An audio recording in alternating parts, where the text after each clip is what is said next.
Hey, it's Andrew Green, and I'm with a member of a band that is one of the, I would say, one of the most well-known metalcore bands out there, in my opinion. It's Brent from August Burns Red. Dude, thanks for talking with me, man. No worries. Thanks for having me. Yeah, no problem, man. You guys are currently on the 10th year anniversary tour of Constellations. Yep. Which is pretty cool because you're basically playing the whole album in its entirety. Yep. So you've been on this tour for a couple months now? We've been out here for approaching a month and a half, yeah. Well, okay. So So playing this whole album in its entirety, I imagine when you guys wrote this album 10 years ago, it was like, oh, this is so cool. Yeah. But after playing these songs night after night, is there a song on the album when you're just like, meh?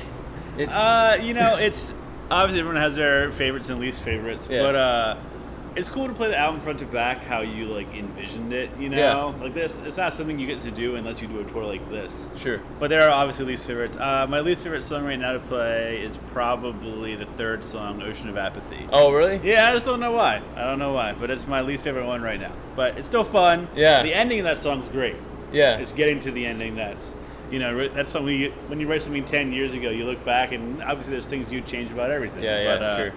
But yeah, that's, if I had to pick one right now, it's Ocean. Is that yeah, one? Is it because in the middle of the song it just goes quiet and it has that little jazz break in it? No, I actually like that part. That's when I think the song gets good.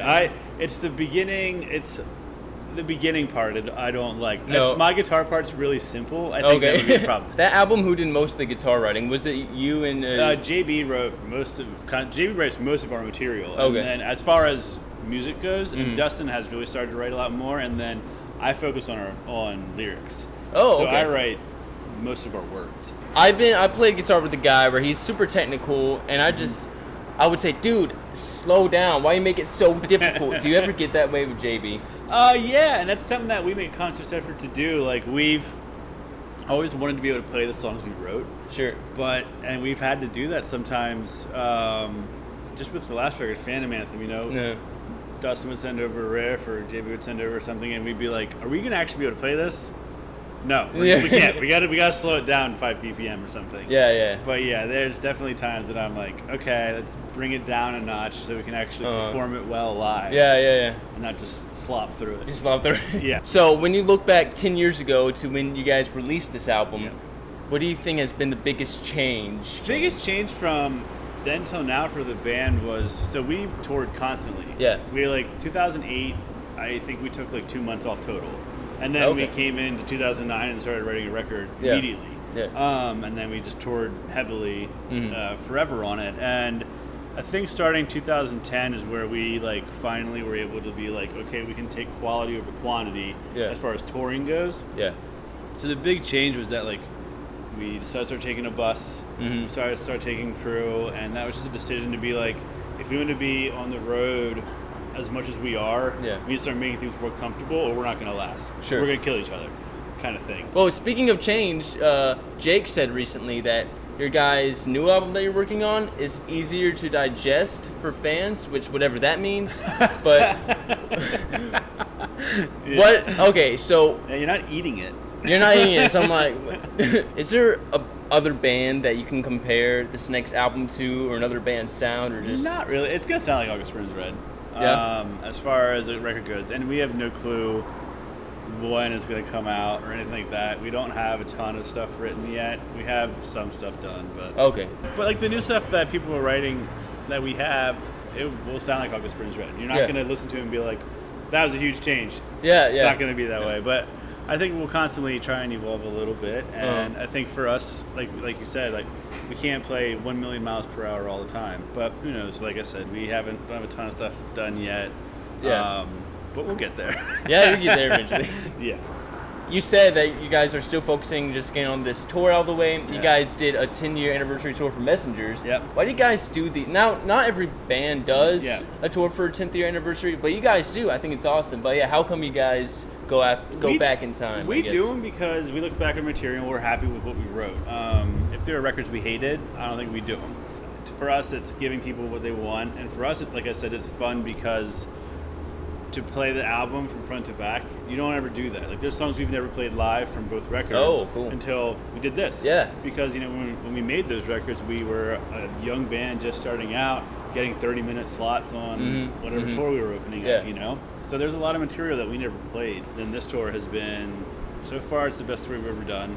Oh, cool. Yeah. Nice. So as far for us for headlining. Yeah. As far as headline numbers go, it's been the best we've ever done. So wow. That's exciting, and so it's fun for us, fun for the fans. Definitely. Yeah. Well, you guys did one of the last Warped Tours ever. What was that show like? It was cool. So the space that we got provided to play in was pretty tight, actually. Oh yeah. So they put as many people in the space as possible. So for the fans, I'm sure they had a great time. Yeah, but it was kind of looking at like a bunch of sardines trying to escape from like a can. When they were like jumping up and down, it was like. It was nice to just do it one last time. Yeah. Did you get a little sentimental? Not really. I mean, we've played so many shows now that, as far as that goes, I'm not a very sentimental person. Oh, okay. So, that doesn't do it for me. Yeah. You're just like, all right, see you later. Yeah, and I'm fairly convinced that I think Kevin Lyman will do something else. He's not the kind of guy to sit idle. He likes to do stuff like that. He has his hands in all kinds of different places. So I'm sure I'll see Kevin down the line. Yeah, yeah. So since you guys are from Amish country, when you were young, touring all the time, I guess what was the biggest shock to you, like culture shock? I guess. Did you experience that any? Yeah, because we started touring when we were like 18. Yeah. So you don't leave your area much before that, and it definitely broke us out of our shells a little bit. Yeah. You kind of get thrown to the wolves right away. Yeah. And you learn that some people like you, some people hate you. Yeah. And you need to be able to deal with that. Yeah. So it puts a little tough skin on you, but it's all right. August Burns Red has been categorized as a Christian band, even though, is it true that some people in the band aren't necessarily Christian? Yeah. Even though Jake was just saying, he's like, we're just Christians in the band, but with that label, Christian metal band, have you guys experienced any harsher judgment with that label? So it helps in a lot of places. It definitely, I think, maybe was a little bit more detrimental. Like a lot of times, like if you're like a metalhead, specifically maybe like overseas, and you're up to take metal really seriously. It's become like the festivals make it more of a way of life almost, more than just like music, which is cool. Like the dudes who love metal there. Yeah. So maybe like there, because it doesn't fit the mold of what metal is. Sure. But I think that we were able to kind of shake that label pretty quickly, and just get straight into being a metal band. And that's kind of what we've always said. We've always just kind of said from the start, even like Matt and Jake have always been pretty outspoken about what they believe, and that's fine. Everyone can kind of say what they want to say in the band at this point. But I don't think it's ever really hurt to a big degree. I think maybe at first if someone was like, I've never heard of this band, I'm at a festival, Google, what's this say? Oh, Christian band, okay, how's this going to go? But then as soon as we start playing, oh, okay. Yeah.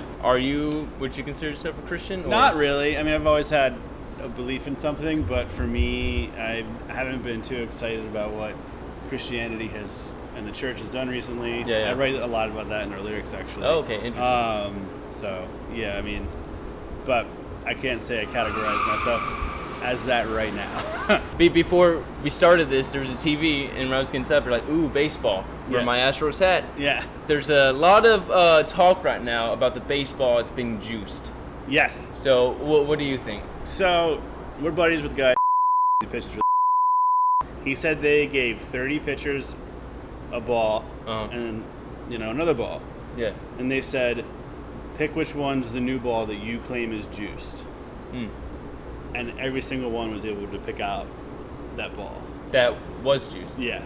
Wow. That they say is the new ball that's, it's fine, but they were all able to hold the old ball from last year and the new ball from this year and say, no, this is the new ball from this year. How could they tell? Apparently it's not handmade anymore. It's machine made. Sure. So the core is super centered. Yeah. And the ball is really tight and hard, which is why you're getting so many more home runs, because the ball is way harder than it used to be. Yeah. And so whether or not it's juiced, it's a different ball. It's a different ball. They just want to say juiced. But that is definitely giving hitters an advantage. You do want to see the best competition. Sure. But but it's kind of sucks for pitchers, I guess. Yeah. I mean, so do you think players who, I mean, obviously steroids is a no-no. Yeah. But basically the balls, now anyone can hit a home run. So what do you think about, I guess, Barry Bonds getting in there, Pete in the Hall of Fame? Yeah. What about Pete Rose, even though he bet on games as a manager, do you think they should, hey, come in the Hall of Fame? I think that they should let him in the Hall of Fame, sure, because in the steroid era... Who, Barry Bonds? Yeah. Okay. Both. Both. Yeah. Both. Pete Rose, you're welcome. Yeah. Like, with steroid era, it's called the steroid era for a reason, because everyone was doing steroids. So, I mean, when he was playing, the playing field was even, and he was better than everyone else, because if everyone's using steroids, then it's an even playing field if everyone's doing it. That's the reason it's called the steroid era. It's because everyone was using steroids. Well, we'll leave off on the note of baseball. Is there anything else you want? Baseball is great. Really, America's pastime. Yep. But is there anything you want to leave off? Thanks to everyone for, a great 16 years. Thanks for listening for 10 years for this record specifically. Yeah. That's awesome. But thanks, everybody. All right. Well, this was a very cool conversation with Brent from August Burns Red. I'm Andrew Green. Hey, man. We'll check you out later.